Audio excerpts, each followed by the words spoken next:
बॉलीवुड में हर स्टार का एक दौर चलता है। किसी की उड़ान आसमान तक जाती है और वो सुपरस्टार बन जाता है, तो वहीं किसी का सफर बीच में ही कुछ फिल्मों के बाद खत्म हो जाता है। ऐसा ही एक लड़का था जिसने दमदार बॉडी बनाई, धमाकेदार डांस सीखा, खुद के स्टंट्स किए और बॉलीवुड में जोरदार एंट्री ली। पर आज वही लड़का स्ट्रगल कर रहा है एक अच्छे कमबैक के लिए। नाम है टाइगर श्रॉफ। कभी बॉलीवुड का एक्शन सुपरस्टार माने जाने वाला टाइगर क्यों आज प्रोड्यूसर्स की लिस्ट में लास्ट प्रेफरेंस बन गया है, वो भी मल्टी स्टार कास्ट फिल्मों में। आखिर क्या हुआ टाइगर के साथ? क्या वो फिर से वापसी कर पाएगा या ये था एंड एक और स्टार किड के करियर का? चलिए इस वीडियो में जानते हैं हेमंत श्रॉफ यानी टाइगर श्रॉफ की जिंदगी के बारे में और देखते हैं क्या वो कमबैक कर पाएगा या नहीं। टाइगर श्रॉफ का असली नाम है जय हेमंत श्रॉफ। 2 मार्च 1990 को मुंबई में पैदा हुआ टाइगर एक एलीट फिल्मी फैमिली से बिलोंग करते हैं। उनके पिता है लेजेंडरी एक्टर जैकी श्रॉफ और माँ आयशा दत्त भी एक फिल्म प्रोड्यूसर और एक्ट्रेस रह चुकी है। बचपन में ही सिर्फ 4 साल की उम्र से टाइगर फिटनेस और मार्शल आर्ट्स में इंटरेस्टेड थे। ब्रूस ली के फिल्में देखकर ब्रूस ली से इंस्पायर होकर उन्होंने मार्शल आर्ट्स की ट्रेनिंग न सिर्फ इंडिया में हासिल की बल्कि वो हांगकांग जाकर वहाँ से वुशु और टेक्वांडो भी सीखा और ब्लैक बेल्ट भी हासिल की। सर मेरा जो इंस्पिरेशन था और अभी भी है वो है ब्रूस ली जी। जहाँ तक मुझे याद है मैं उनकी मतलब जब से मैं 4 साल का था तब से उनकी बड़ा फैन। उनका नाम टाइगर उनके बचपन के हैबिट्स की वजह से पड़ा क्योंकि वो बचपन में लोगों को काट लेते थे, जिससे उनके पिता उन्हें टाइगर पुकारने लगे। एक्टिंग में इंटरेस्ट उनका तब बना जब उन्होंने माइकल जैक्सन के डांस वीडियोस देखने शुरू किए और उसी वक्त डिसाइड कर लिया कि बॉलीवुड में कुछ बड़ा करना है। टाइगर ने अपना कॉलेज कंप्लीट नहीं किया, वो एक ड्रॉप आउट है क्योंकि उनका फोकस पहले से ही मार्शल आर्ट्स और डांसिंग पे था। उन्होंने मार्शल आर्ट्स की ट्रेनिंग बैंकॉक, चाइना और यूएसए में भी ली। वो माइकल जैक्सन के इतने बड़े फैन थे कि उन्होंने एमजे की तरह ही डांस स्टाइल डेवलप किया। बॉलीवुड में एमजे का असली फैन अगर कोई है तो वो है टाइगर श्रॉफ। सिर्फ 20 साल की उम्र में ही टाइगर बॉलीवुड में काम ढूंढने लगे और स्ट्रगल करना शुरू किया, लेकिन उनको असली ब्रेक मिला 2014 में जब टाइगर ने डेब्यू किया साजिद नडियाडवाला के बैनर के नीचे फिल्म हीरोपंती से। इस फिल्म ने बॉक्स ऑफिस पर कमाल दिखाया और टाइगर के डांस, एक्शन और बॉडी ने लोगों को इम्प्रेस कर दिया। लेकिन एक्टिंग के मामले में वो शुरुआत से ही क्रिटिसाइज किए जाते थे और क्रिटिक्स ने उनकी एक्टिंग को बिलो एवरेज कहा, लेकिन यूथ ऑडियंस ने उन्हें एक नया एक्शन डांस सुपरस्टार मान लिया। टाइगर का एक नया इमेज बन गया, एक ऐसा एक्टर जो बॉलीवुड का माइकल जैक्सन भी बन सकता है और ब्रूस ली भी। फिल्म के सॉन्ग्स जैसे विसल बजा और टाइगर का यूनिक डांस स्टाइल उस वक्त की यूथ में ट्रेंड बन गया। टाइगर ने साबित कर दिया कि उनका लॉन्च सिर्फ एक स्टार किड का लॉन्च नहीं बल्कि एक नए जॉनरा की एंट्री थी, एक्शन प्लस डांस। कुछ लैकिंग था तो सिर्फ एक्टिंग में। उनके डायलॉग डिलीवरी को लोगों ने मजाक बना दिया।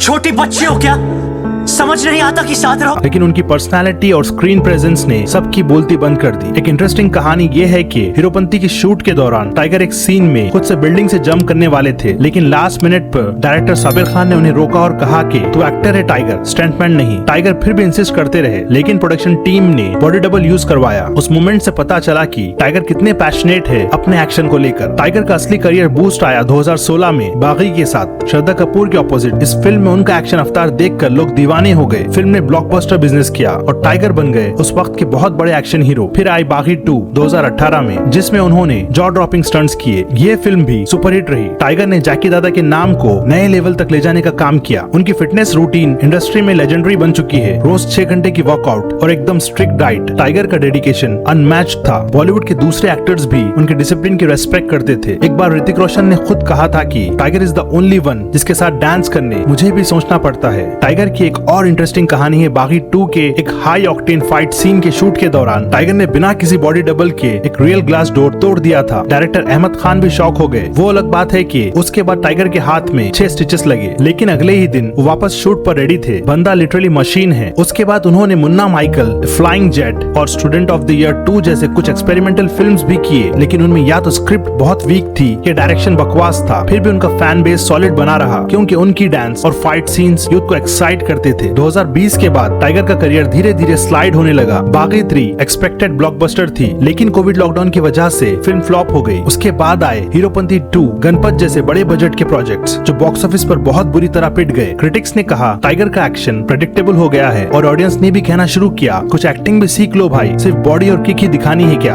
एक वक्त था जब डायरेक्टर्स लाइन में लगे रहते थे टाइगर को साइन करने के लिए, लेकिन अब वो सेम फिल्म मेकर्स नए टैलेंट की तरफ मुड़ गए। प्रोड्यूसर्स का मानना था कि टाइगर के फिल्म्स का कंटेंट कमजोर है और उनका एक्टिंग ग्राफ अटक गया है। ऑडियंस टाइगर से बोर होने लगी थी और उनकी फैन फॉलोइंग यूट्यूब और इंस्टाग्राम रील्स तक ही सीमित हो गई। एक समय था जब टाइगर 20 से 25 करोड़ पर फिल्म चार्ज किया करते थे, लेकिन फ्लॉप्स पे फ्लॉप्स के बाद उनकी डिमांड इतनी गिर गई कि एक फिल्म के लिए उन्हें 8 से 10 करोड़ तक की फीस देने वाला भी कोई नहीं, क्योंकि एक ही एक्सप्रेशन सेम एक्टिंग की वजह से फिल्म का हिट होना मुश्किल है। कई बड़े प्रोड्यूसर्स ने उनके साथ काम करना तक बंद कर दिया, यहाँ तक कि उनके सबसे बड़े सपोर्टर साजिद नडियाडवाला ने भी उनके लिए प्रोजेक्ट्स रिकंसिडर करना शुरू कर दिया। एक खबर आई थी कि एक एक्शन कॉमेडी फिल्म के लिए टाइगर ने 35 करोड़ डिमांड किए थे, लेकिन उसके बाद वो प्रोजेक्ट शेल्फ हो गया। ट्रेड एक्सपर्ट्स कहते हैं कि अब उनकी बॉक्स ऑफिस वायबिलिटी क्वेश्चनेबल हो गई है। टाइगर को उनके मैनेजर्स ने भी अपनी फीस रिड्यूस करने का सजेशन दिया ताकि उनका कमबैक हो सके। एक और दिलचस्प कहानी यह है कि हीरोपंती 2 के सेट पर टाइगर खुद कोरियोग्राफर के साथ मिलकर डांस स्टेप्स एडिट करते थे, क्योंकि उन्हें लगता था कि उनकी बॉडी और फ्लेक्सिबिलिटी का प्रॉपर यूज नहीं हो रहा था। लेकिन जब फाइनल कट आया, एडिटर ने स्टेप्स का इम्पैक्ट ही उड़ा दिया। इस बात से टाइगर पर्सनली डिसअपॉइंटेड थे फाइनल एडिटिंग से, जिससे वो हीरोपंती 2 का प्रमोशन दिल खोलकर नहीं कर पाए। टाइगर ने कमबैक करने के लिए काफी अटेम्प्ट्स किए। उन्होंने साउथ के रीमेक्स और पैन इंडिया प्रोजेक्ट्स के लिए भी अप्रोच किया, लेकिन या तो उनकी स्क्रिप्ट वीक थी या उनका रोल एक जैसा ही था। टाइगर का एक्शन सीक्वेंस अब नए एक्टर्स जैसे विद्युत जामवाल और आदित्य राव कपूर से कंपेयर होने लगा, जिसके चलते उनका यूनिक सेलिंग पॉइंट भी आउटडेटेड लगने लगा। उन्होंने करण जौहर के साथ स्क्रू ढीलर नाम का एक प्रोजेक्ट अनाउंस किया था, लेकिन प्रोडक्शन डिलेस और स्क्रिप्ट इश्यूज के चलते वो भी शेल्फ हो गया। टाइगर की टीम ने कई बार उनका लुक और उनकी इमेज चेंज करने की कोशिश की, लेकिन पब्लिक ने उसे एक्सेप्ट नहीं किया। एक और प्रोजेक्ट था रैम्बो, जिसका टीजर भी रिलीज हो चुका था, लेकिन 5 साल बाद भी उसकी कोई खबर नहीं। टाइगर ने मीडिया में कभी ओपनली एक्सेप्ट नहीं किया, लेकिन उनके क्लोज सर्कल के हिसाब से उन पर काफी प्रेशर था। एक तरफ फैमिली लेगेसी का बर्डन, दूसरी तरफ उनकी खुद की फैन बेस के एक्सपेक्टेशंस। जब आपका करियर ऊपर से नीचे आता है तो इमोशनल इम्पैक्ट तो होता है, जिसके चलते टाइगर ने अपने फिटनेस रेजिम को भी कुछ वक्त के लिए पॉज किया था। इस बीच उनकी पर्सनल लाइफ भी हेडलाइंस में थी। दिशा पटानी के साथ उनका ब्रेकअप भी एक इमोशनल सेटबैक था। जहां टाइगर एक डिसिप्लिन्ड और शाई पर्सनालिटी के लिए जाने जाते हैं, वहीं इंडस्ट्री में सर्वाइव करने के लिए एग्रेसिव पीआर और नेटवर्किंग की भी जरूरत पड़ती है, जो बात शायद उनकी पर्सनालिटी से मैच नहीं करती। इंटरव्यूज में उनका एक लाइन फेमस हो गया था, I am not very social, I go to gym, I come back home. तो सवाल उठता है, क्या टाइगर श्रॉफ का करियर खत्म हो चुका है? बिल्कुल नहीं। बॉलीवुड में सेकेंड इनिंग्स काफी लोगों ने किए हैं। सलमान खान, अक्षय कुमार, सैफ अली खान और शाहिद कपूर इसका बेस्ट एग्जाम्पल है। लेकिन टाइगर को चाहिए कि वो कोई आम इंसानों वाले स्टोरीज पर फोकस करे और कंटेंट ड्राइवन स्क्रिप्ट्स करे, एक्टिंग पर फोकस करे और एक स्ट्रॉन्ग इमोशनल रोल ले, तो जरूर कमबैक कर सकते हैं। टाइगर के पास अभी भी एक हुक्म का इक्का है, उनका डिसिप्लिन और डेडिकेशन। अगर वो किसी रियलिस्टिक फिल्म में किसी ग्राउंडेड कैरेक्टर के रोल में वापस आए, जहां एक्टिंग और स्टोरी पर ध्यान हो, जैसे कि बजरंगी भाईजान, तो लोग उन्हें जरूर अप्रिशिएट करेंगे। नेटफ्लिक्स या प्राइम वीडियोस जैसे ओटीटी प्लेटफॉर्म्स उनके कमबैक के लिए एक नया प्लेटफॉर्म बन सकते हैं। टाइगर श्रॉफ का सफर हमें ये सिखाता है कि बॉलीवुड सिर्फ ग्लैमर नहीं, एक कांस्टेंट रेस है, जिसमें टैलेंट के साथ टाइमिंग और चॉइसेस भी इक्वली इंपॉर्टेंट है। एक वक्त था जब टाइगर सबसे तेज दौड़ रहे थे, लेकिन आज वो रुक गए हैं। लेकिन अगर विल पावर हो तो टाइगर फिर से वापसी कर सकते हैं, शायद और भी ज्यादा ऊंचाई पर, लेकिन इस बार एक्टिंग के साथ। अगर आप भी चाहते हो टाइगर का एक सॉलिड कमबैक हो, तो कमेंट सेक्शन में लिखे #comebacktiger। वीडियो पसंद आए तो लाइक करो, शेयर करो। ऐसे ही और रियल बॉलीवुड स्टोरीज के लिए इस चैनल को सब्सक्राइब करना मत भूलना। मिलते हैं नेक्स्ट वीडियो में। Till then stay safe.